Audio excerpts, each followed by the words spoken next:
vivo para estas primeras dos. La neta es que no necesito audífonos. Ok, súper. Deja que se conecte la raza.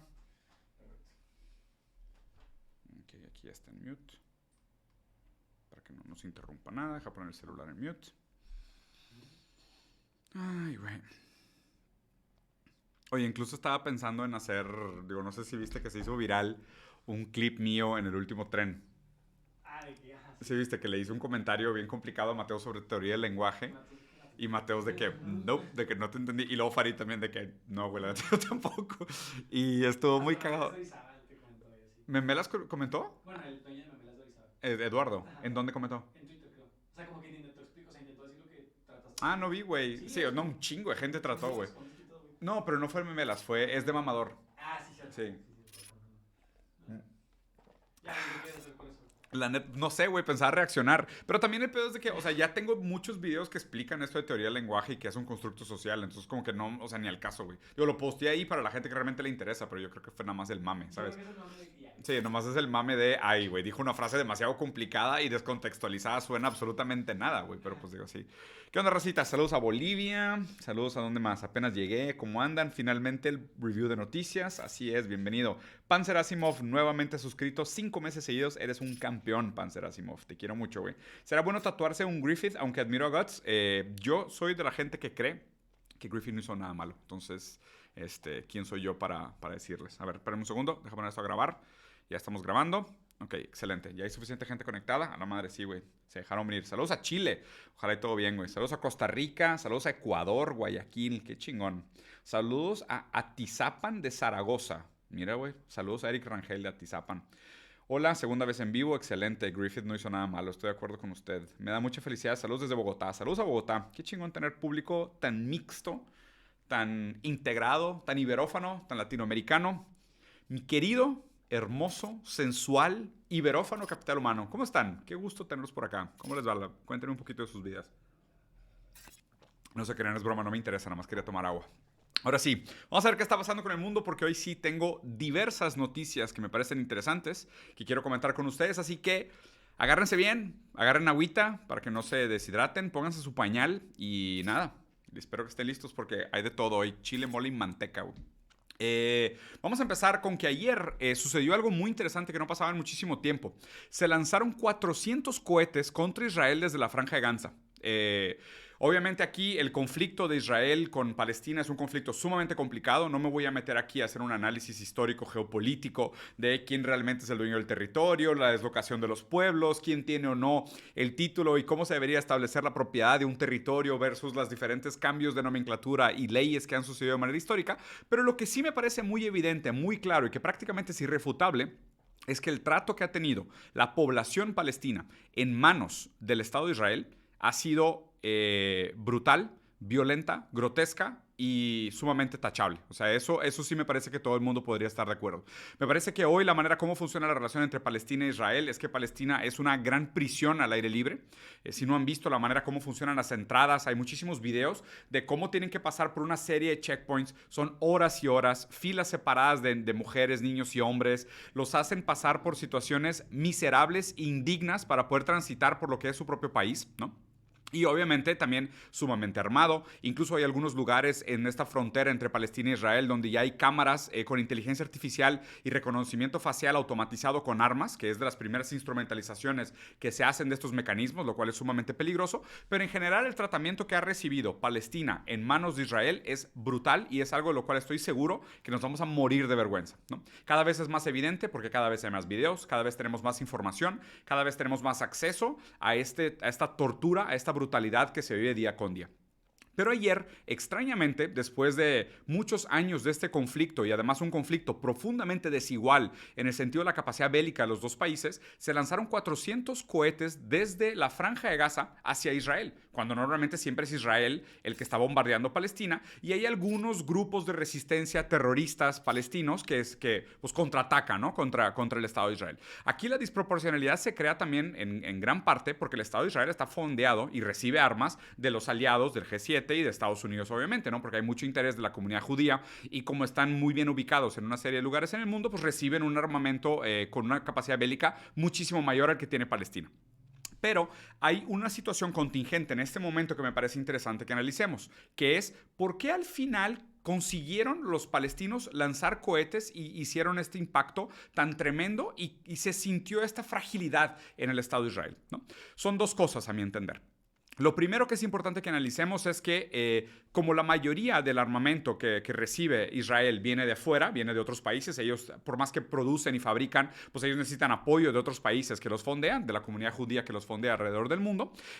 Al mismo tiempo, uno de sus mayores patrocinadores, Estados Unidos, está metido en más guerras de las que puede pelear, ¿no? Entonces, al mismo tiempo, Estados Unidos lleva 130 billones de dólares gastados en el conflicto entre Ucrania y Rusia, y obviamente también Estados Unidos no está pasando por su mejor momento económicamente, hablando de política interna y economía interna, pues obviamente el mantener tantos frentes de guerra, Ucrania contra Rusia, China contra Taiwán y ahora también Israel contra Palestina, pues es muy caro. Y aparte la economía americana pues no está en su mejor momento como les mencioné. Entonces el mecanismo de defensa patriota que tiene normalmente Israel para defenderse contra estos misiles, que es un mecanismo de defensa que intercepta misiles en el aire para que no lleguen a su destino, ayer empezó a flaquear, ¿no? Y ayer empezó a fallar y se notaron como los quiebres en la armadura, por decirlo así, de defensa de Israel. Y lo cual me parece muy interesante porque esto va a tener repercusiones en el propio ánimo político internamente dentro de Israel, ¿no? De haberse pensados intocables y haberse entendido ellos mismos como unos bullies brutalmente superiores a los que bulleaban, o sea, ellos tenían un poder desproporcional frente a la gente de Palestina, pues ahora se dieron cuenta de que no, pues que realmente nada más necesitan un par de misiles que pasen por el sistema de defensa patriota y esto puede pegar en un edificio residencial y causar muchísimas víctimas humanas. Y aquí, o sea, obviamente mi discurso sí está un poco cargado contra el imperio anglo y realmente la ocupación que me parece ilegítima por parte de Israel contra Palestina, pero no es el objetivo del video, pero definitivamente lo último que queremos son víctimas civiles, ¿no? Porque pues a fin de cuentas la persona que estaba cocinando en su casa una comida deliciosa, pues de repente le toca un misil y pues ¿él qué? O sea, esto a fin de cuentas es una guerra que se está peleando a un nivel más arriba. Y el segundo factor estructural que me parece importante es que tenemos que tener en mente que de alguna manera el gobierno y la acumulación capitalista que se dio durante el mandato de Netanyahu ha fragilizado el Estado de Israel, ¿no? Porque esto también es una paradoja bien interesante. Claro, existe una relación dialéctica y necesaria entre cómo el capitalista necesita de la infraestructura del Estado para hacer acumulación de capital. Por otro lado, también el crecimiento desmedido del capital desregula el Estado. Y al desregular el Estado, si no se hacen reinversiones o si no se hacen mecanismos para rebalancear ese poder, el Estado queda fragilizado. Entonces, el Estado israelita, ahorita en manos de Netanyahu, está en su momento más frágil desde los años 60. Y esto, obviamente, de la mano con un cambio a nivel geopolítico, a nivel internacional, el nuevo mundo multipolar, el hecho de que otros países están fortalecidos y se estén rearmando las alianzas de Oriente Medio, y obviamente muchos de ellos están a favor de Palestina en este conflicto, pone a Israel en su momento más débil desde los años 60 y a Palestina en su momento más fuerte desde los años 60. Entonces, este me parece un momento muy interesante y un parteaguas en este conflicto que hay que mantenerle el ojo porque creo que van a pasar cosas interesantes de aquí en adelante. Bueno, pasando a la siguiente, que me parece muy buena también, vean este hermoso video que compara dos tipos de desfiles militares, ¿no? Un desfile militar hecho por la Unión Europea y un desfile militar hecho por el ejército ruso, conformado en su mayoría por personas que sí están presentes en el ejército, pero quiero que vean las similitudes para ver si notan una ligera diferencia en la manera en cómo se ve el ejército de la Unión Europea y cómo se ve el ejército ruso y qué implica esto, qué nos dice sobre estos rituales, ¿no? Porque piensen así, pragmáticamente hablando, o sea, en un sentido práctico, una guerra no necesita desfiles bélicos. O sea, los desfiles bélicos cumplen una función de propaganda a manera externa para tú presumir tu músculo militar, ¿no? O sea, tú dices, oye, yo tengo estos aviones, estos tanques, estos misiles, y esto funciona como una serie de avisos previos para cualquier persona que se quiera meter en una guerra contigo, sepa lo que se está metiendo. Eso es hacia afuera. Y hacia adentro, los desfiles militares sirven para construir aprobación, ¿ok? Y aquí es donde me quiero enfocar. ¿Qué es lo que están comunicando esos dos desfiles? Vamos a verlo para ver si notan la diferencia. El sonido está un poco raro porque son las dos desfiles al mismo tiempo, la música, pero incluso esto creo que le mete un nivel de dramatismo interesante. Vamos a verlo.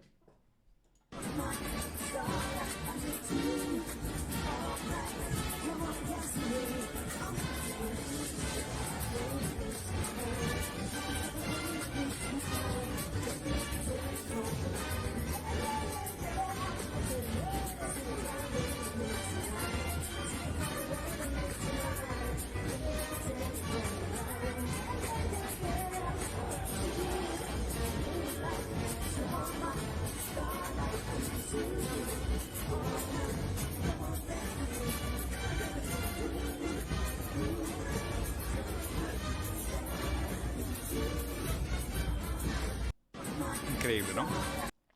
Fantástico. Creo que la diferencia es bastante evidente. Lo voy a dejar en loop para que esté de fondo mientras platicamos. La diferencia es bastante evidente del tipo de mensaje y el público al que apela cada uno de esos dos videos, ¿no? Si tú tuvieras que escribir, ¿ok? Desde este conflicto, la Unión Europea contra Rusia, porque a fin de cuentas sabemos que el conflicto no es Ucrania contra Rusia, es la OTAN contra Rusia.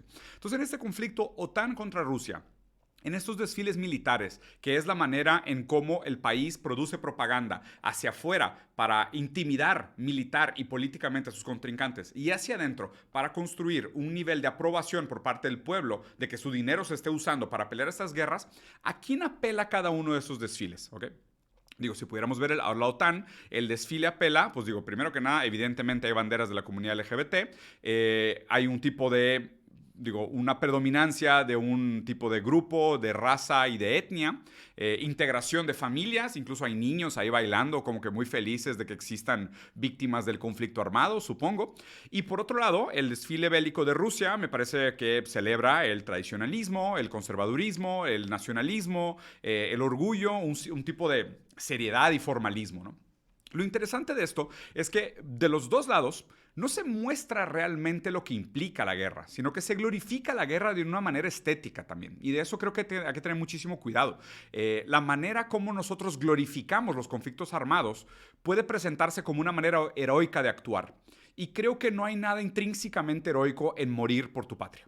No hay nada intrínsecamente heroico en los valores nacionalistas o estar dispuesto a matar al otro, a cualquier que sea tu antagónico en ese momento, en nombre de una supuesta moral superior o defensa de territorios o lo que tú quieras. Entiendo que también la historia no es de color de rosa y estos conflictos armados suceden, ¿no? Ya decía Gustavo Bueno que aquel que quiera la paz, que prepare sus ejércitos, porque es verdad, la paz se consigue y se construye a través de la mano armada, ¿no? Entonces, no hay nada que glorificar en los conflictos armados, no va por ahí mi crítica. Pero lo interesante es cómo estos dos frentes de propaganda han escogido su tono estratégicamente, a quién están apelando.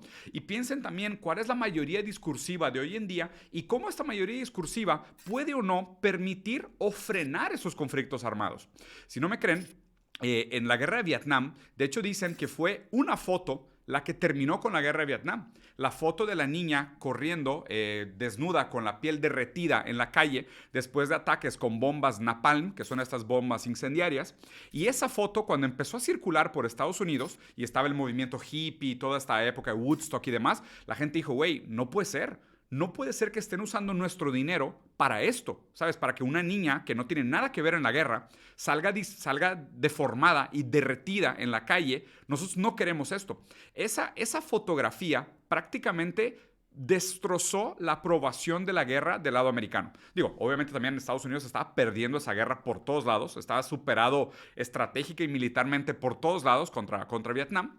Pero la propaganda hizo un papel fundamental en desincentivar internamente el apoyo que tenía el pueblo hacia la guerra. ¿Okay? Entonces quiero que piensen en este video específicamente como esto, cómo la propaganda bélica construye aprobación internamente y produce miedo externamente para crear un conflicto ideológico fantasioso por encima de aquello que está sucediendo en el sentido material. ¿Okay? Y aquí lo difícil y lo diferente que es el discurso entre la campaña en Rusia y la campaña que está haciendo la OTAN. Me parece muy bonito. Me encantaría que llevaran más víctimas a estos desfiles, ¿no? O sea, que llevaran así como los cuerpos de los desfigurados y las piernas y los brazos de la gente que pisó una mina y, ¿sabes? Los escombros de los hospitales y los orfanatos. O sea, creo que eso sería realmente muy impactante para construir, pues no aprobación, pero conciencia sobre los verdaderos impactos y efectos que tiene la guerra en nuestra vida. Bueno, este siguiente, agárrense porque Trump anda en llamas. Trump anda en llamas por dos cosas. Primero, porque lo acaban de acusar y lo encontraron como culpable de abuso sexual, ¿sí? Y segundo, porque probablemente está en su mejor momento de rating desde que fue presidente de Estados Unidos. Al mismo tiempo, ¿ok? Al mismo tiempo, Trump logró ser acusado y encontrado culpable de abuso sexual, de algo que sucedió hace bastante tiempo, y al mismo tiempo fue a CNN y destrozó a la entrevistadora que le hizo preguntas, contestó brutalmente bien, en un sentido propagandístico, no estoy hablando ideológicamente, en un sentido propagandístico contestó perfectamente las preguntas y encajó su discurso con exactamente lo que me parece que es lo que el pueblo americano, sobre todo el trabajador promedio, quiere escuchar. Entonces vamos a ver este discurso, esta entrevista de Trump, que son nada más como los highlights, y platicar un poquito sobre algunos temas que menciona que me parecen fundamentales, ¿no? Vean esto. I was impeached by a crazy woman named Nancy Pelosi. But the question here is, would you give Ukraine weapons and funding if you were I elected? would sit down. Let me just put it a nicer way. If I'm president, I will have that war settled in one day, 24 hours. Digo, aquí Trump siempre tiene esta característica como negociador, ¿no? De turbo negociador, ¿no? Él tiene su libro famoso, El arte de la negociación, y él llegó a la presidencia como este emprendedor que tenía su programa de concursos, de reality y demás. Él dice, güey, yo acabo con esta guerra en 24 horas. De hecho, él tenía esta frase bien famosa que me encantaba. Cuando era presidente de que, I'm gonna get you a great deal, I'm gonna offer you a great deal, I'm just a deal guy. ¿Sabes? O sea, él siempre se vendía como el güey que negociaba todo y encontraba los mejores acuerdos, y el hecho de que fuera un gran negociador lo hacía un gran político. Entonces él dice, yo puedo acabar con la guerra ucrania en 24 horas. Ustedes están perdiendo su tiempo, güey. How would you settle that war in one day? Because I'll meet with Putin, I'll meet with Zelensky. They both have weaknesses and they both have strengths. And within 24 hours, that war will be settled. It'll be over. Absolutely Do you over. want Ukraine? Entonces aquí le dice, oye, pues ¿cómo le harías, no? Para acabar con la guerra en 24 horas. Él dice, no, pues un análisis FODA, fuerzas, oportunidades, debilidades y amenazas. Aparte me encantó que lo contestó, güey, como gerente de marketing de la planta de tu esquina, güey. O sea, hago un análisis FODA y en base al análisis FODA, pues ahí puedo ya inmediatamente ver qué quiere Zelensky, qué quiere Putin y negociamos. Digo, yo creo que lo está hablando así de la boca hacia afuera, probablemente hacia adentro. Lo que realmente tendría que pasar para que se resolviera rápido esto es que Estados Unidos dejara de mandar dinero. O sea, si Estados Unidos y la OTAN dejan de mandar dinero a Ucrania, esta guerra sí se acaba en 24 horas, ¿eh? Se los aseguro. Si dejan de mandar lana y dejan de mandar armas, sí se acaba en 24 horas. Esa sí sería la manera adecuada. Pero aquí también está interesante porque la entrevistadora, no satisfecha con su respuesta, le dice, ya, dime la neta, ¿quién quieres que gane la guerra la guerra a Ucrania? Ukraine to win this war? I don't think in terms of winning and losing. I think in terms of getting it settled so we stop killing all these people and breaking down this country. Can you say if you want Ukraine or Russia to win this war? I want everybody to stop dying. They're dying. Russians and Ukrainians. I want them to stop dying. Vean qué hermosa respuesta. ¿Quién quieres que gane? ¿Rusia o Ucrania? Y él dice, quiero que la gente se deje de morir. Tanto que los ucranianos como los rusos se dejen de morir. Y aquí, obviamente, lo que revela él es el cinismo, el desapego moral y lo deshumanizado que están los medios, lo lavado ideológicamente que están los medios, ¿no? Como decir, ¿quién quieres que gane? ¿Los Tigres o los Rayados? ¿No? O los Tigres contra Torreón. Pues es que, güey, no es un partido de fútbol, es una guerra. O sea, ¿entiendes que van de que 400,000 muertos en Ucrania? O sea, no te hace pensar que estás haciendo un reducto ridículo de un conflicto bélico sumamente doloroso que ha provocado no solo 400,000 muertes de manera directa, pero además una cantidad gigantesca que ya debe estar en los millones de desplazados y refugiados que están atrapados en otros países y no pueden regresar a sus casas por este conflicto armado.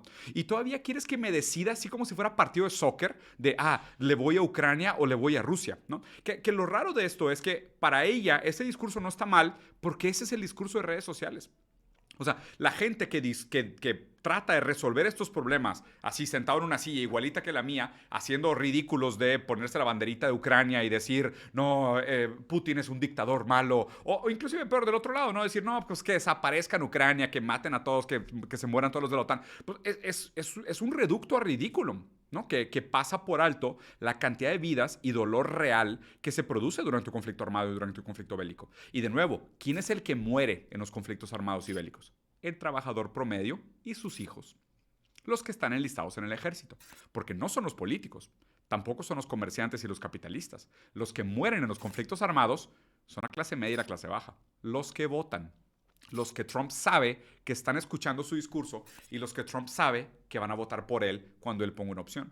Porque ideológicamente Biden tal vez siga defendiendo decir que es lo correcto, ¿no? Hay una justificación santa para esta guerra y vamos a usar todos nuestros recursos para destruir a Rusia y salvar a Ucrania porque democracia, ¿no? Democracia, libertad, cualquier excusa ideológica chafa que se inventen. Pero por otro lado, el país económicamente está jodido, llevan un déficit de 130 billones de dólares invertidos en armas para financiar este conflicto armado, mientras tiene una crisis de fentanilo, hay un colapso de la demanda agregada, hay problemas de empleo, desempleo, tienen problemas de migración, o sea, hay problemas por todos lados. Y estos güeyes siguen tratando de justificar ideológicamente su conflicto armado, doloroso y carísimo. Entonces aquí, la neta, home run por parte de Trump. Me pareció increíble su respuesta, pero no ha terminado, ¿eh? Se pone mejor. And I'll have that done. I'll have that done in 24 hours. I'll have it done. You need the power of the presidency to do it. But you won't say that you want Ukraine to win. You know what I'll say? I'll say this. I want Europe to put up more money because they're in for 20 billion. We're in for 170, and they should be. And they should equalize. They have plenty of money. Do you believe? Increíble, ¿no? Le dice, güey, yo quiero que Europa le meta más dinero al cerdito. O sea, que suene el cochinito, ¿no? Porque pues, nosotros ya le metimos 130, 170 billones y la Unión Europea no ha puesto ni el 40% de eso. Güey, métanle lana, ustedes también tienen varo. Y obviamente aquí se revela también lo complicado, que son todos estos frentes bélicos, el tamaño de la deuda que tiene Estados Unidos y la fragilidad que esa deuda implica para Estados Unidos. O sea, realmente me he planteado la posibilidad de que el nuevo mundo multipolar desplace a Estados Unidos como líder simplemente porque se les va a acabar el dinero, güey. O sea, me parece que cada vez menos tienen la capacidad productiva para fondear el valor del dólar y la cantidad de dólares que necesitan para pelear todas estas guerras al mismo tiempo. Porque si todos estos dólares que se están gastando, porque literalmente los queman, todos estos dólares que están quemando en forma de sistemas de defensa para Israel, movimiento de portaaviones y fundación de bases cerca para rodear a China y Taiwán, y luego fondear el frente de Ucrania hacia Rusia. O sea, si ellos no tienen la capacidad productiva para producir bienes y servicios que el mundo desee y el dinero necesario para pagar todas esas balas que están quemando, puede ser que la hegemonía americana caiga de manera vergonzosa y silenciosa porque se les acabó el crédito. Eso sería, para mí, un gran final para el Imperio Anglo. Un gran final. Es de que, ¿sabes qué? Sí, estabas con madre, pero ya no tienes efectivo. Entonces, pues ya, hazte un lado, ¿no? Llégale. Ahora el banco más grande del mundo es el banco de BRICS. Y pues ya, llégale un ladito. Nadie quiere tus dólares. No tienes capacidad productiva. No tienes nada que ofrecer. Ya no nos das miedo porque no tienes dinero. Es más, ¿qué va a pasar cuando se les acabe la lana para pagarle a los soldados? Porque los soldados no pelean por convicción nacionalista. Pelean porque tienen deudas estudiantiles y están casi obligados a pelear. Pero ¿qué va a pasar cuando se les acabe el varo para pagarle a los soldados y pagar todas esas balas que queman? Interesante, ¿no? Believe that Putin is a war criminal? He's responsible for the deaths of thousands Well, of I think Ukrainian this. men I and think women it's and something that children. should not be discussed now. It should be discussed later. Because right now we have to get a war. If you say he's a war criminal, it's going to be a lot tougher to make a deal to get this thing stopped. Because if he's going to be a war criminal, where people are going to go and grab him and execute him, he's going to fight a lot harder than he's fighting, under the other circumstance. That's something to be discussed at a later date. Y qué interesante que ahí ahora le hace la pregunta que si él considera que Putin es un tipo de criminal de guerra. Okay.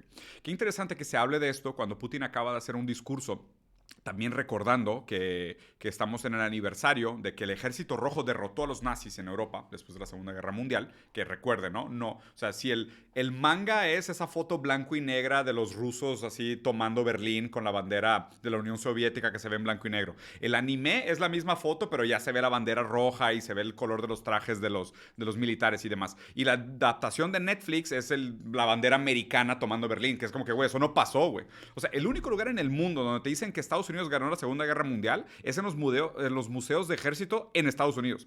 En cualquier otro lugar del mundo se sabe que realmente lo que frenó el nazismo, que hubiera regresado el mundo a la barbarie 500 años, fue el ejército de la Unión Soviética, el ejército comunista de la Unión Soviética. Y justo en ese aniversario, en ese centenario, que se hablan sobre, no centenario, 80 años, ¿no? Pero justo en este momento sí, casi 80 años. Bueno, justo en este momento donde estamos platicando sobre este aniversario tan importante y Putin hace un discurso nacionalista hablando de cómo una vez tuvo que la Unión Soviética y su ejército frenó el desarrollo del fascismo en Europa, por lo cual nunca los fueron a perdonar los capitalistas, y ahora viene otra vez este discurso de no, hay que criminalizarlo, es un brutal criminal de guerra. Güey, la aprobación de Putin en Rusia está altísima. ¿Y la de Biden? ¿Y la de Biden? O sea, ¿cuánto discurso ideológico es necesario para sostener una guerra tan poco popular? Y todas las implicaciones de inestabilidad social que pueden producir esta baja aprobación por parte de estas decisiones militares. Porque tú le vas a preguntar a la gente a nivel de calle, a nivel de cancha, que si realmente crees que deberías usar el dinero de los impuestos para fondear una guerra en Ucrania, en lugar de resolver los problemas inmediatos de sus condiciones materiales. O sea, nadie justificaría ideológicamente esta guerra, ¿no? Pero bueno, vamos a acabar este video que ya está Right now, por we terminar. want to get What that it war is. settled. And I'm not talking about the money either. I'm talking about all the lives that are being, the number of people being killed in that war is far greater than you're hearing. When they blow up a city and those buildings come pouring down and then they say 2 people were injured, no. Hundreds and thousands of people are being killed, and we have to get that war settled. I would like for you to answer the question. Okay, it's very simple to That's answer. why I asked it. Este final está hermoso, porque, o sea, me encanta que Trump es este tipo de subversivo, payaso, que revela que realmente la política siempre fue un circo. O sea, no es que Trump sea falso como político, no, es que Trump evidencia que la política siempre fue un circo. Eso es lo que hace muy bien Trump. Trump lo que hace en retrospectiva es que te hace entender que todos los políticos son como él. La diferencia es que él es mucho más directo en su discurso y mucho más abierto en funcionar como un payaso. Pero todos están actuando todo el tiempo. Lo único que Trump no tiene vergüenza de actuar porque él sabe que es un gran actor y él sabe que actuando es como se ganan votos. It's very simple to, you're a nasty person, I'll tell you. If you are the Republican nominee and you are in that 2024 race, will you commit tonight to accepting the results of the 2024 election? Yeah, if I think it's an honest election, absolutely, I would. Will you commit to accepting the results of the election? Digo, ya aquí después se pone con un tema de platicar con él sobre el ataque del Capitolio y que si él realmente apoyó o no apoyó el ataque del Capitolio, que también responde muy bien, pero me pareció muy interesante justo su postura sobre el tema de Rusia y Ucrania, ¿no? Que es verdad, ¿eh? Yo creo que sí. Y aquí es donde se pone más raro todo esto. Yo creo que Trump puede ser el presidente que evite la Tercera Guerra Mundial. Y esto es bien extraño de pensarlo, porque más que nunca queda claro que el liberalismo woke, que es la izquierda liberal americana, es la que está tan sedienta de estos conflictos bélicos y de tomar el poder a través del dominio y de la globalización, de la expansión de su poder militar a través de la intimidación y el terror. Y eso es intención de la izquierda liberal americana. Me parece que una de las pocas cosas que puede ser un factor determinante para frenar la potencial Tercera Guerra Mundial es que Trump quede presidente. Y esto no es un statement que no tiene nada que ver con sus propuestas de políticas públicas y no tiene nada que ver con su postura ideológica. Simplemente por la manera en cómo negocia y cómo él tiene evidente sus necesidades y su manera de actuar a corto plazo versus responder a la intención de la maquinaria bélica industrial americana, ¿no? Tal vez Trump pueda salvar el mundo. ¿Cómo ven? Trump podría salvar el mundo, ¿no les parece interesante? Y para seguir hablando de Estados Unidos y cómo se llevan con la gente, lo cual son unos tipazos, la verdad es que ustedes saben que yo los quiero mucho porque me dan mucho contenido. Gracias por todo el contenido de Estados Unidos. ¿Qué harías sin ti? Literalmente, ¿qué harías sin ti, Estados Unidos, si no me dieras todos estos videos esquizofrénicos, protoparanoides que analizar y reírme con este hermoso capital humano público? ¿Qué haría, güey? ¿Qué veríamos? ¿Veríamos videos de gatitos o veríamos videos de golpes chuscos? Güey, qué bueno que existe un país, un imperio dominante como Estados Unidos tan esquizoide, tan introyectado en la sociedad del espectáculo y que al mismo tiempo nos da contenido tan divertido. Vean a este senador, John Kennedy, hablando con una mujer que, si no me equivoco, es la mera de administración de la DEA, de la Drugs and Weapons Administration, y platicando sobre las ganas que tiene, el deseo, la sed. O sea, le sale babita de la boca a Estados Unidos de hacer una intervención militar en México, ¿okay? Que es un tema que ya habíamos platicado.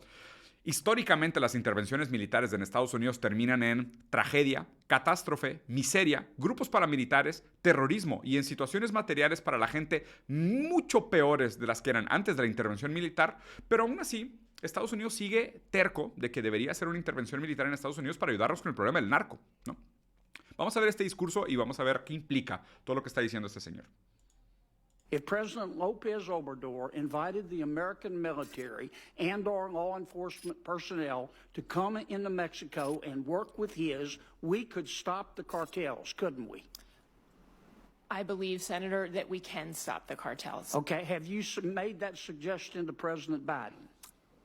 If I could, I believe that we can stop the cartels by... Have you made that suggestion to President Biden? Senator, I have been very vocal in the whole of government setting on the importance of fentanyl and all of us using every single effort and authority that we Why have. hasn't President Biden done it? I mean, this is the way the American people. Me encanta, voy a hacer una primera pausa aquí. Primero, me encanta su actitud de hombre sureño blanco que probablemente lleva 2 años usando pañal para dormir. Y digo, nada contra la incontingencia de la gente de tercera edad. Pero esa seguridad y esa convicción de que la intervención militar es la solución para todos los problemas me es característica de este demográfico al cual él definitivamente encaja, ¿no? Segundo, es cómo en este caso en específico sí reconocen que hay un problema en la demanda y no en la oferta. ¿A qué me refiero con esto? El problema de los zombies, y insertan aquí videos de estas calles hermosas en Chicago, Los Ángeles y Detroit, de gente tambaleándose por la calle, derritiéndose, que parece sacado de una serie de zombies de la tele, ¿ok? Que la solución para ese problema, porque está vinculada al consumo de fentanil y otras drogas sintéticas, es acabar con la oferta. O sea, no es un problema de demanda, ¿ok? ¿Y por qué no aplicamos la misma lógica al problema del cambio climático? ¿Por qué el cambio climático es un problema de la demanda y no de la oferta? O sea, ¿por qué cuando hablamos del cambio climático el problema eres tú y tu consumo de popotes? Pero cuando hablamos de las drogas y los zombies en las calles de Estados Unidos, el problema es dónde se fabrican. Qué interesante, ¿no? Qué selectiva lógica el tener la capacidad de distinción de decir, no, es que tú como individuo racional en el mercado tomas decisiones en tu mejor interés. Pero las drogas, no, el problema de las drogas es el problema de los traficantes. Si no existiera oferta, no existiría la demanda tampoco. Qué incongruentes, ¿no? Qué raro que la gente exija congruencia. Me parece una característica tan poco humana. O sea, hace mucho sentido en las pajas mentales, intelectuales que la gente hace para estructurar sus argumentos, pero en la práctica la congruencia es un valor muy poco natural, ¿no? Muy poco natural. Pero aquí me parece muy interesante como en este caso específicamente no es un problema que la sociedad americana esté desestructurada, que las condiciones materiales de la gente estén miserable, que los sueldos paguen lo mismo y después de 50 años invariablemente que se ha aumentado la productividad en un 70%, de que exista violencia, de que exista racismo, xenofobia, discriminación, abuso, discriminación de género, de todo tipo, de credo, de raza, de color. O sea, las condiciones son miserables para la base de la pirámide, para la gente pobre y de nivel medio-bajo en Estados Unidos. ¿Okay? Eso no es el problema. El problema es que México les vende drogas. Qué interesante, ¿no? O sea, qué interesante que es. El problema es, si tú dejaras de vender drogas, pues supongo que todos estos zombies de la noche a la mañana empezarían una startup y fundarían el próximo Tesla, ¿no? O sea, quiero pensar que esa es la manera como el sueño americano ideológicamente se presenta a sí mismo como panacea, ignorando todas las causas materiales que producen esa desesperación estructural que tiene el pueblo americano, ¿no? Simplificando, como siempre, haciendo muy buen populismo, que son respuestas fáciles para problemas difíciles. Estimado senador John Kennedy, ¿qué pasaría si de la noche a la mañana dejas de recibir drogas por parte de cualquier otro país del mundo? Tu problema no va a ningún lugar. Probablemente tendrías que lidiar con una masa de gente gigantesca, furiosa, insatisfecha y no drogada.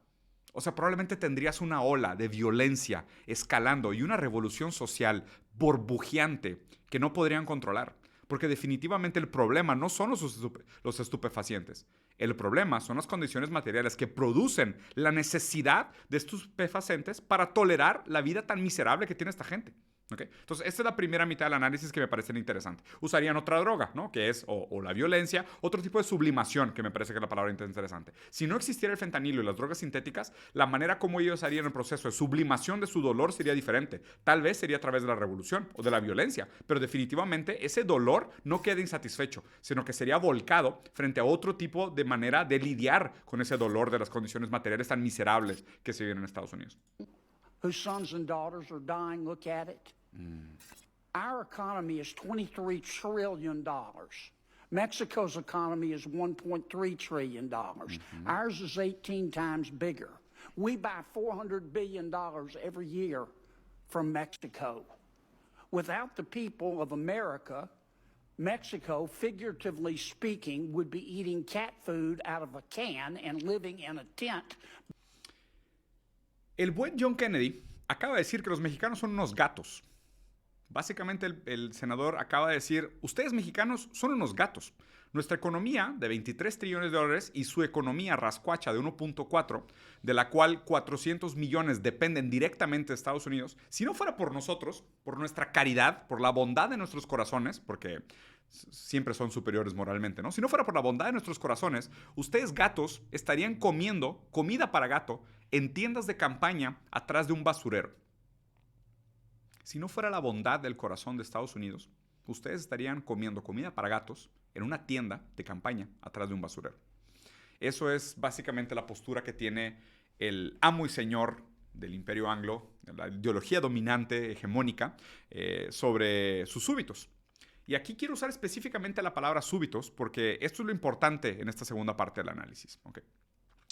Siempre que existe un dominio entre un amo y un esclavo, hay niveles permitidos y niveles no permitidos de cómo se habla sobre esta relación de dominancia. ¿Okay? El dominio que tiene Estados Unidos sobre México me parece irrefutable. Podemos quejarnos de ello. Podemos decir, no, hombre, los gringos son bien mamones, son bien culeros, son bien abusivos, son bien aprovechados, siempre nos tratan bien mal. Eso lo podemos hacer. Lo que no podemos hacer, ¿sabes qué es? Admitir abiertamente, Estados Unidos es nuestro amo. Eso sí no se permitiría. Si mañana sale un mandatario o un senador mexicano, vamos a suponer, ¿no? Un candidato a la gobernatura o una presidencia, y dicen, ¿saben qué? Es cierto, tenemos que admitir que Estados Unidos es nuestro dueño, y mientras más pronto admitamos que Estados Unidos es nuestro dueño, más rápido vamos a arreglar estos problemas. A esa persona la desaparecerían más rápido que al crítico más ferviente del Imperio Anglo, que pudiera ser yo en este caso, ¿no? Espero que nadie esté viendo esto. A la persona que salga públicamente y diga, ¿saben qué? Es hora de reconocer que Estados Unidos es nuestro amo, lo desaparecerían más rápido que a mí. Porque la crítica es lo normal, ¿no? O sea, el lugar del esclavo es quejarse del amo. Lo que no podemos es reconocer el lugar del amo. Supuestamente estamos a niveles más o menos iguales, ¿no? Tenemos relaciones democráticas, internacionales, mediadas por leyes, sin abuso, ¿no? De conveniencia mutua. Lo que no podemos realmente es reconocer que son nuestros dueños. Eso sí no se puede reconocer. Para que vean cómo acaba este video y cómo se revela el verdadero lugar perverso del máster sobre el esclavo. Behind an outback. So why don't you and the president, embarrassing no one, get on the phone and call President Lopez Obrador and make him a deal he can't refuse to allow our military and our law enforcement officials to go into Mexico and work with his to stop the cartel? Suena música El Padrino y dice, te voy a hacer una oferta que no podrás rechazar. Primero está el problema semántico, ¿no? Una oferta que no se puede rechazar, pues realmente no es una oferta. Es una obligación disfrazada de oferta. Recuerden que la noción sisequiana de libertad no es escoger los ítems en el menú, sino decidir qué está en el menú para empezar. No es escoger entre las opciones que te dan, es definir qué opciones existen. ¿Okay? Aquí en este caso, cuando el senador John Kennedy hace el comentario, además de llamarnos gatos, o llamarlos gatos, si me quieren excluir de México no tengo ningún problema, después de llamarlos gatos, el senador John Kennedy todavía dice, les vamos a hacer una oferta que no pueden rechazar. ¿No? Y no sé si se acuerdan de la película El Padrino, pero esa frase viene seguida de una persona que despierta con la cabeza de su caballo decapitada en su cama ensangrentada, dándole a entender que está en su mejor interés tomar las decisiones que les están sugiriendo. Y aquí quiero hacer la última parte del análisis. ¿Okay? ¿Qué es peor? ¿Un papá autoritario o un papá posmoderno woke desconstruido? ¿Okay? El papá autoritario llega el fin de semana y te dice, huevón, levántate, vamos a ir a visitar a tu abuela. Y tú te levantas y vas a visitar a tu abuela, porque si no sabes que te va a ir mal, ¿no? Te van a castigar, te van a quitar cosas, si no es que no te toca un chanclazo de esos boomerangs de mamá que viene con chanfle. ¿Okay? Un papá posmoderno se para en la orilla de tu cuarto y te dice, hijo, ¿no crees que deberías de visitar a tu abuela? Piénsalo, te quiere mucho. Le harías mucho daño si no fueras con nosotros hoy. ¿Qué pasa subjetivamente con nosotros al enfrentarnos con estos dos tipos de poder? El poder autoritario y el poder posmoderno desconstruido. El poder autoritario, de alguna manera, preserva tu libertad. ¿Por qué? Porque te obligan a ir. Tú te puedes enojar y puedes decir, fuck you, papá. Yo no quería ver a la abuela. La abuela siempre cuenta las mismas historias y ya no sabe cocinar. No quería venir a casa de la abuela. Yo, la neta, nada contra. Mi abuela siempre cocinó delicioso. Yo siempre iría. Les recomiendo visitar a su abuela porque la neta es de que es chido tener un contacto con la tercera edad. Pero por lo menos si te obligan, puedes decir, yo no quería. Y mantienes tu libertad. Por lo menos de forma de dialéctica, como formación reactiva, puedes llegar a tu propia libertad y a tu propia conclusión de que no querías ir porque te obligaron. Pero el papá posmoderno, que se pone en la orilla de la puerta y te dice que tu abuela se sentiría muy triste si no vas a visitarla, te obliga a usar la misma línea lógica que él y subvertir tu libertad y tu capacidad de pensamiento a la suya. Entonces, en este caso, si realmente le hacen una oferta que no puede rechazar el presidente de México y el presidente de México acepta esa oferta y el país acaba en ruinas, ¿de quién va a ser culpa? No hay nada que reclamar porque aceptaste la oferta. De alguna manera fuiste subvertido por nuestra lógica, adoptaste nuestra lógica como tuya y nos pediste ayuda. ¿Okay? Que aquí es donde me parece lo más raro de todo este caso, que hay gente hoy en México que está pidiendo la intervención americana en el país, sin entender las implicaciones geopolíticas, económicas, de desarrollo y las subjetivas, lo que produciría como un efecto negativo en el sujeto, si es que nos llegamos a doblar la mano y permitir la invasión americana a la soberanía mexicana. Créanme que esto realmente difícilmente se recupera. Pero bueno, continuemos porque hay más cosas sucediendo en el mundo increíble. Niños de 10 años trabajando en una planta de cárnicos. Véanlos qué lindos. Aquí pudieras ver esta foto y decir, fue un día de campo, fueron a trabajar con sus papás y estaban jugando por un día. Mira, papi, mira cómo corto esta vaca para hacer hamburguesas. Pero no están ahí en visita para sentirse identificados con el trabajo de sus padres. No. Están ahí porque el sueldo de sus padres, que está congelado desde hace 50 años en poder adquisitivo relativo al crecimiento de la economía, pero no relativo a su capacidad productiva, que ha incrementado 70%, estos niños necesitan trabajar para sostener la economía, no solo familiar, pero americana. Y aquí les voy a explicar por qué. Esto no solo pasó en esta planta de carne en Nebraska, sino que también pasó en McDonald's. Sí, en los Arcos Dorados, el lugar de la felicidad de los niños, que pagan, no por los que son pagados. Estos arcos dorados de la felicidad para los niños que les alcanza a comprar una cajita feliz es subsidiado por la mano de obra, la pequeña mano de obra infantil en este caso, de niños que arman ahí la cajita feliz. Imagínate qué deprimente debe ser para un niño de 10 años que debería estar jugando en la calle, güey, jugando soccer en la calle o metiéndose a charcos, güey, o construyendo legos. Imagínate qué deprimente tener que estar atrás de la caja de McDonald's, güey, poniéndole el juguetito de la cajita feliz a un niño rico, güey. Neta, o sea, debe ser de las cosas más impensables, dolorosas y traumáticas del mundo. Si eso no crea una generación entera de personas profundamente resentidas con el sistema económico, lo único que va a producir es gente que va a ser profundamente dependiente de estupefacientes para tolerar la realidad. Porque no puedo pensar el dolor que debe de implicar para un niño, sobre todo McDonald's, ¿no? Es como si Disney tuviera trabajo infantil, güey. Imagínate como que, güey, el güey que está dentro de la botarga de Mickey es un niño de 13 años, ¿no? Que no le alcanza para venir a Disney, no le alcanza para subirse a ninguno de los juegos, pero lo obligamos a disfrazarse de Mickey para que pueda comer. O sea, esta es la tortura que se está viviendo en estos momentos. Ahora, ¿cómo se relaciona esto con el momento histórico y por qué suceden este tipo de cosas? Que de nuevo, no son nuevas, ¿ok? El trabajo infantil y la mano de obra infantil es algo que tiene fechas desde hace muchísimos años, ¿no? Desde los 1800 es muy famosas estas fotos de los niños que limpiaban chimeneas. ¿Por qué? Porque bajo la idea del capitalismo, los niños estaban hechos para limpiar chimeneas. ¿Los han visto? Son largos, chiquitos, flacos, no pesan mucho. Puedes amarrarlo de sus pequeños piecitos y bajarlos por las chimeneas para que limpien la parte de dentro de la chimenea. Digo, eso reduce su expectativa de vida como a 14 años, pero eso también reduce el costo de retiro de los niños en bastante, ¿no? Entonces hay un ganar-ganar. Si lo vieras así, hay un ganar-ganar. Bastante perverso, pero hay un ganar. Aquí lo interesante es relacionarlo con una de las frases más brutales que se ha dicho sobre la economía capitalista, que es, en un mercado realmente libre, tenemos que considerar la posibilidad de que exista un floreciente mercado de niños. ¿Okay? El señor Rothbard, muy famoso después de haber dicho esta frase y otras frases completamente enfermas sobre lo que vendría con una sociedad realmente libre, con un mercado realmente desregulado, es que tenemos que asumir, claro, pues si permitimos el mercado desregulado, esas cosas pueden surgir y no podemos moralizarlas. No podemos moralizar estas decisiones. Por un lado es, si una persona tiene suficiente dinero para comprar un niño y alguien tiene propiedad sobre un niño que todavía no se puede cuidar a sí mismo y quiere venderlo, pues ahí hay una oportunidad de negocio interesante. Incluso esto puede proliferar en una granja de niños y, pues en fin, otras cosas increíbles y hermosas que solo existen en la cabeza de los anarcocapitalistas, ¿ok? Lo segundo que es importante de este análisis es que esto está vinculado al mercado laboral, ¿ok? Porque tú cuando metes a trabajar a un niño de 10 años, el costo de su mano de obra entra a competir contra los costos de mano de obra de los adultos que trabajan en la misma categoría, ¿ok? Esto se hace de manera casi discriminada, pensando en, bueno, hacemos cualquier cosa con tal de no reducir nuestros márgenes de ganancia.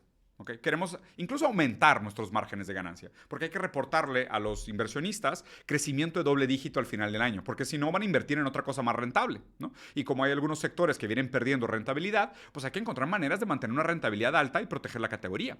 Entonces, la materia prima ha estado incrementando, ¿no? Pues venimos de COVID y la verdad es que hubo muchos problemas de cadenas de suministros, entonces, pues aumentó el costo de materia prima.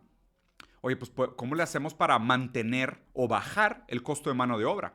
Pues la gente nos está pidiendo aumentos y hay desempleo. ¿Cómo podemos hacer para bajar el costo de mano de obra? Ya sé, ¿qué tal si existiera una clase proletaria que estuviera dispuesto a trabajar por aún menos dinero? Y así puedo amenazar a mis trabajadores a quitarles el empleo porque hay un pequeño competidor por su trabajo. Hay un pequeño, literalmente un pequeño, cuya mano de obra vale aún menos que la mano de obra de un adicto a la marihuana de 18 años que ya tiene deuda y lo obligaron a salirse de casa de sus papás. Ese niño de 10 años que está dispuesto a trabajar por menos reduce el poder de negociación de la base trabajadora proletaria y obviamente también de alguna manera jala hacia abajo el promedio de los sueldos existentes. Entonces todo esto hace muchísimo sentido desde la lógica liberal y desde la lógica capitalista. Está perfecto. Un floreciente mercado de niños, se mantiene el costo de mano de obra barato porque hay más competitividad, los niños están ocupados, ya no tienen tiempo de hacer otras cosas y regresamos a los 1800 donde usábamos niños para limpiar chimeneas y de nuevo, ¿no? Pues un ganar-ganar porque seguramente su expectativa de vida al estar en contacto aquí como dice con químicos peligrosos que les producen quemaciones internas y condiciones dolorosas, pues también van a hacer que el costo de retiro de estos niños sea mucho menor, ¿no? Ya tendremos otros problemas en el futuro, pero por lo pronto lo importante es mantener el margen, seguramente, como dice acá. Bueno, vamos a las últimas. Ya estamos terminando. Este video de Trump me parece... Creo que lo dirigió Michael Bay, puedo estar equivocado, pero estoy casi seguro que este video de campaña contra Biden lo dirigió Michael Bay. Si no lo conocen, es el mismo director de Transformers, al tipo este que le encantan las explosiones. Vean el tono del video, me recuerda mucho a Top Gun, Transformers, ¿sabes?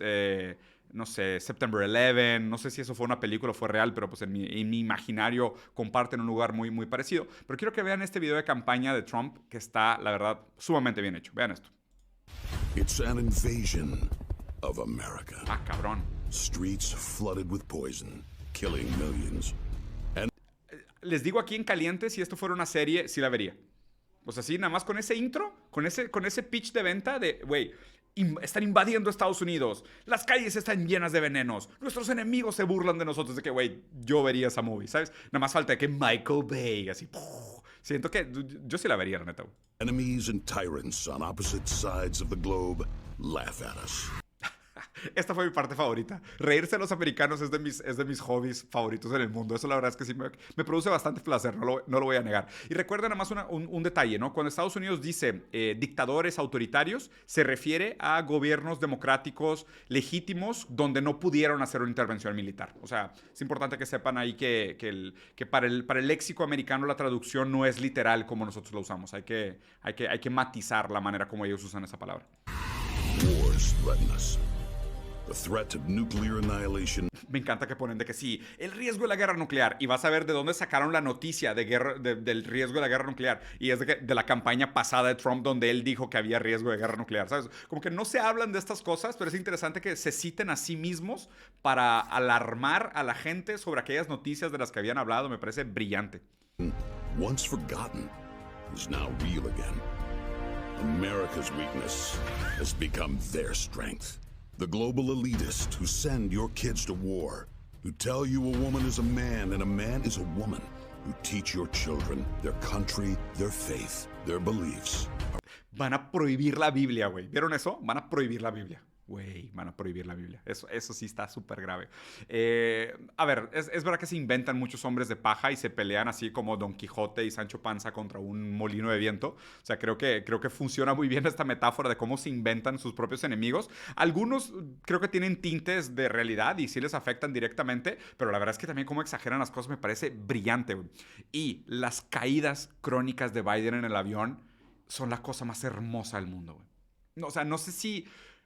Quiero pensar que en algún lugar hay un genio de la comunicación y de la propaganda que hace que Biden se resbale o que siempre está... Güey, imagínate lo que debe sentir Biden cada vez que ve una escalera. Dice, chingada madre, voy a echar a perder mi campaña política, güey. O sea, el vato ve una escalera y dice, güey, no me da miedo Rusia, me da miedo esos 5 escalones. O sea, esos 5 escalones no me van a matar, me van a hacer quedar tan ridículo otra vez que voy a perder toda mi credibilidad política. O sea, el verdadero archienemigo de Biden son las escaleras. Comparte eso con Poe, el de Kung Fu Panda. Are a lie. They have corrupted every facet of American government. Joder, esto sí es cine, güey, así. Joder, esto sí es cine, güey. Hermoso, güey. Weaponized it against you. While they watch our cities burn and violent crime skyrocket, you and your families pay the price. ¿Ves? Ellos, no sé quiénes sean, ¿eh? Siempre existe ese ellos. Cuidado con la idea del otro. Cuidado con la idea del ellos. La idea del ellos es, políticamente hablando, sumamente peligrosa. Pero la familia y tú son los que pagan el precio. Ellos son los malos y tú eres el que paga el precio. Qué interesante retórica, ¿no? Porque eso crea un caparazón ideológico sumamente modular, muy versátil. O sea, es un mensaje de campaña que se puede adaptar rápidamente para seguir siendo congruente, valga la redundancia, no creo que esa palabra signifique mucho. Es un mensaje de campaña que puede funcionar modularmente y se perpetúa a sí mismo, se presenta de manera verosímil como congruente, porque se adapta a cualquier cosa que venga, ¿no? ¿Quiénes son los malos ahora? El queso mozzarella, güey, ellos son los malos y tú vas a pagar el precio, ¿no? ¿Y ahora quién es el malo? Harry Potter, de que ellos son los malos y tú vas a pagar el precio. Está increíble, güey. O sea, funciona literalmente para cualquier cosa. Out of control inflation, an economy wrecked, a nation in decline. Híjole, todo esto me encanta. Todo esto para mí es casi como ver porno, así de que la economía destrozada, la sociedad en decline y yo de que, ay, güey, ya, güey. No nos amenacen con cosas chidas. O sea, neta, a la gente que haga estas campañas, güey, no nos amenacen, o sea, no me amenaces con cosas que sí quiero, ¿sacas? O sea, entiendo que esto le debe asustar mucho a la gente americana y lo siento mucho por todos mis amigos que viven en Estados Unidos, pero, güey, este pedo a mí me excita. O sea, esta cosa me prende, me pone de muy buen humor. Es más, hasta estoy cambiando mi tono a más comedia de lo que quería, porque ver esto me pone de muy buen humor, güey. Me prende bien cabrón, güey. Soy un hereje de lo peor, güey. Joe Biden's America, failing. Es que Joe Biden es un chiste en sí mismo, güey, que su carilla de... Pobrecito, güey. Tiene 80 años, déjenlo descansar. Güey, Joe Biden en la mañana, te lo juro que debe despertar una cápsula como la de Darth Vader. Y lo deben de abrir y el vato estuvo muerto toda la noche. Y en la mañana le meten 1,5 camiones de drogas, lo empastillan, le prenden sus varillas eléctricas que tiene en lugar de huesos dentro de su cuerpo, lo activan y sale Biden así de que... Debo destruir Rusia. Y se resbala en el avión, güey. De chingada madre. Weak. But one man, one movement can change all that for us. One man, one movement, güey, es un gran pitch, güey. Gran pitch. Estoy completamente convencido. Les digo, güey, es el momento más raro. O sea, al mismo tiempo que Trump fue condenado y encontrado culpable de abuso sexual, está en su mejor momento de entretenimiento y está en su mejor momento de popularidad, güey. Lo que me preocupa de esto es esto. ¿Qué pasa si un político, por más que sea encontrado culpable, ¿ok?, de un crimen de abuso sexual que no tiene nada de chistoso, que debería de ponerlo como no presidenciable y debería llevarlo a la cárcel incluso, al mismo tiempo pueda tener tan buena campaña? ¿Qué le dice esto a los próximos políticos?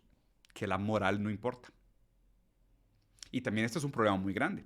Siempre lo he dicho, la izquierda está en su momento más débil cuando sus ataques son moralistas. Porque créanme que para el trabajador promedio americano viendo este video, le vale que Trump sea inmoral. Tiene cosas muchas más serias por las cuales preocuparse que por la moralidad de Trump. Cuando nosotros nos ponemos moralistas y hacemos cancelaciones pensando que cancelando gente en internet vamos a cambiar el mundo, estamos en nuestro momento más débil políticamente hablando. Put America, the middle class, first. And put the globalists, the elitist, and the corrupt. Fíjate que esa frase sí me parece una de las frases fundamentales de la pelea política que se está dando en este momento histórico. Globalistas contra nacionalistas. Fíjense que, de hecho, ahorita me parece más relevante el eje globalista y nacionalista que el eje izquierda y derecha. Que obviamente que comparten una serie de factores, ¿no? La verdad es que la izquierda tiende a ser globalista y la derecha tiende a ser nacionalista, aunque no es siempre así. Y la izquierda y derecha también han perdido mucha relevancia porque ambas están alineadas con el capital. Entonces, ninguna de las dos realmente es un movimiento subversivo. O sea, en resumen, hoy la diferencia entre izquierda y derecha, en un sentido muy tosco, es que la derecha quiere que el dominio del mundo esté en manos de 5 personas y la izquierda quiere que el dominio del mundo esté en manos como de 10 personas y 2 mujeres y a lo mejor un negro. O sea, esa es la diferencia entre izquierda y derecha hoy en día en un sentido muy pragmático. No hay un cambio revolucionario, no hay una reestructuración de la sociedad, cambio de la dinámica de clases, cambio del poder. No. La izquierda quiere 10 personas, woke, a lo mejor unas personas de la comunidad LGBT, un negro y demás, y la derecha quiere que sean 5 hombres blancos de 80 años que sean dueños de todo. O sea, esa es la diferencia del espectro político izquierda contra derecha hoy en día. Porque ambos son liberales. O sea, no hay, en sus fundamentos ideológicos no hay mucha diferencia. In their place. Bring back pride and the American dream. To let the world know, don't mess with us. Don't mess One with man us. Focused on the true owners of this great land. One man. Me encanta que es Trump, o sea, es él. Él es la respuesta. O sea, no hay campaña, no hay políticas públicas, no hay estrategia, no, es él. Él es el hombre. O sea, es la narrativa mitológica heroica. Que aquí es medio Estados Unidos disparándose en el pie históricamente por haber construido una ideología tan individualista, tan meritocrática y con la idea del sueño americano, le da la herramienta perfecta para que este guión exista solo. O sea, este guión surge como una respuesta inmediata y absolutamente lógica a la idea de el hombre que se construye solo, el poder del individualismo, los líderes que guían a las masas. ¿No? O sea, si te fijan, aquí no hay nada de colectivo. Es los problemas del mundo te afectan a ti y hay un hombre que los puede solucionar. O sea, es individualismo sistemático transformado en campaña política. One movement focused on the true priorities. Make America great for us.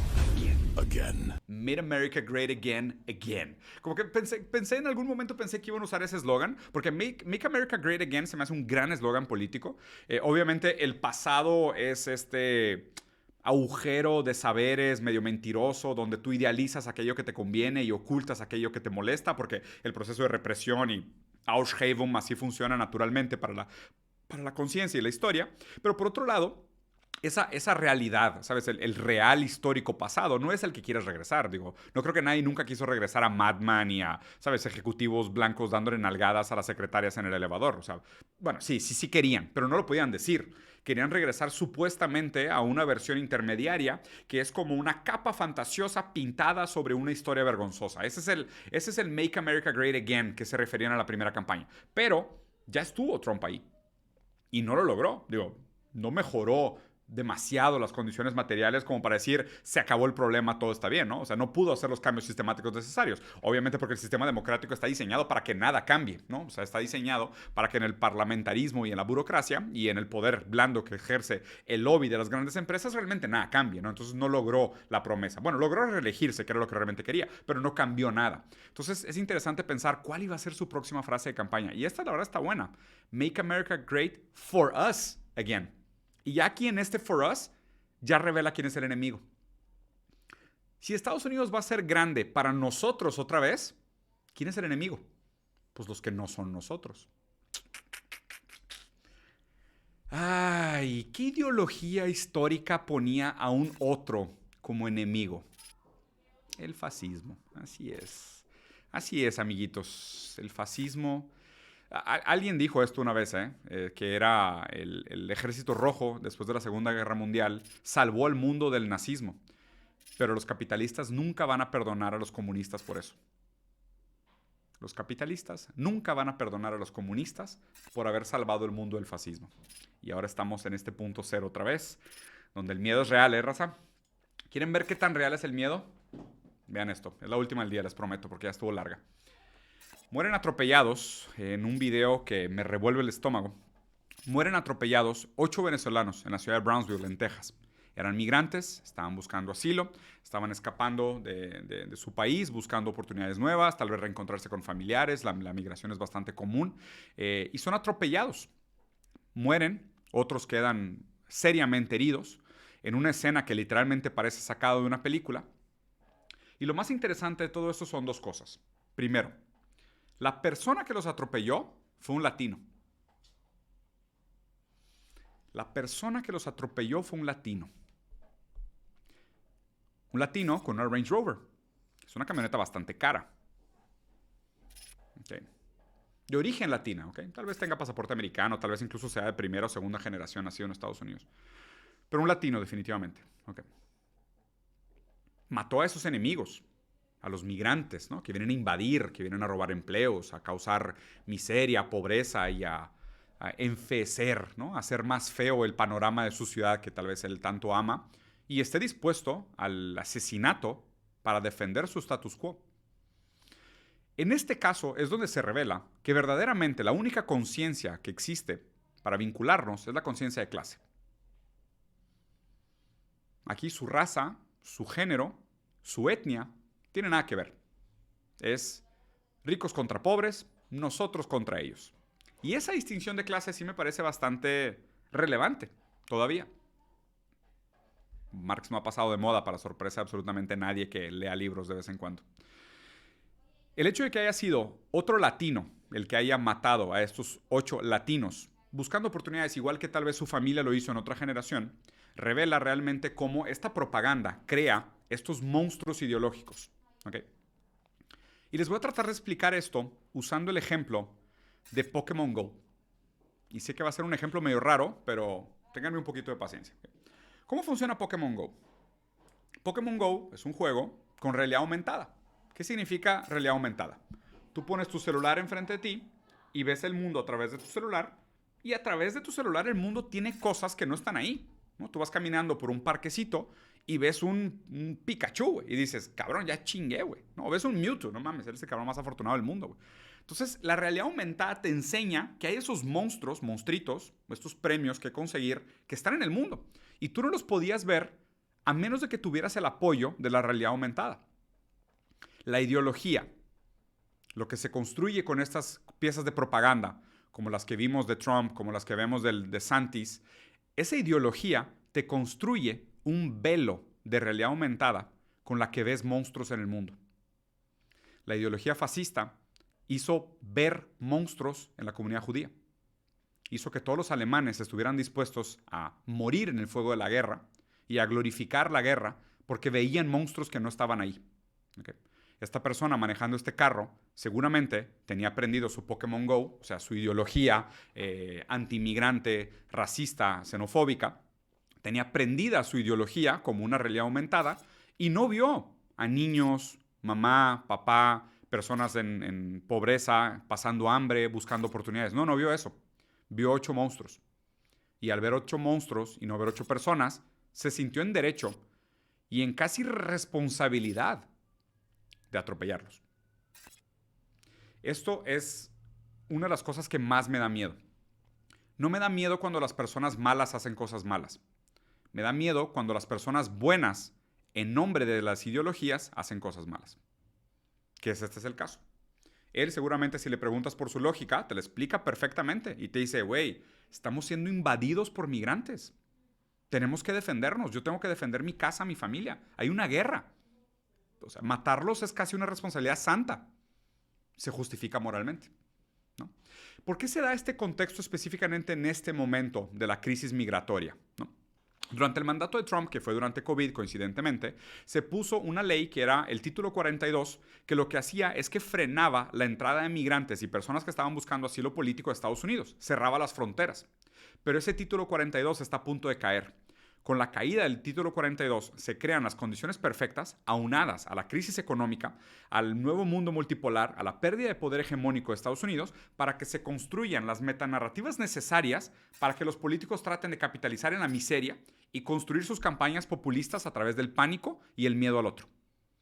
Lo que no saben es que las consecuencias es que una persona agarra esa campaña y justifica perfectamente sus actos, donde un latino manejando una Range Rover se siente en derecho a atropellar a 8 latinos que van caminando hambrientos por la calle. Así es. Los sueños de la ideología crean monstruos y hay que tener muchísimo cuidado con eso. Lo siento dejarlos en una nota tan deprimente, capital humano, pero el final es necesario como todo en esta vida. Espero les haya gustado. Dejen como siempre aquí abajo sus comentarios, si les gustó o no les gustó. Y nos vemos, supongo que la siguiente semana. Si todo sale bien la siguiente semana, si no, no pasa nada. Alguien más les dirá qué está pasando con el mundo. Cuídense. Adiós.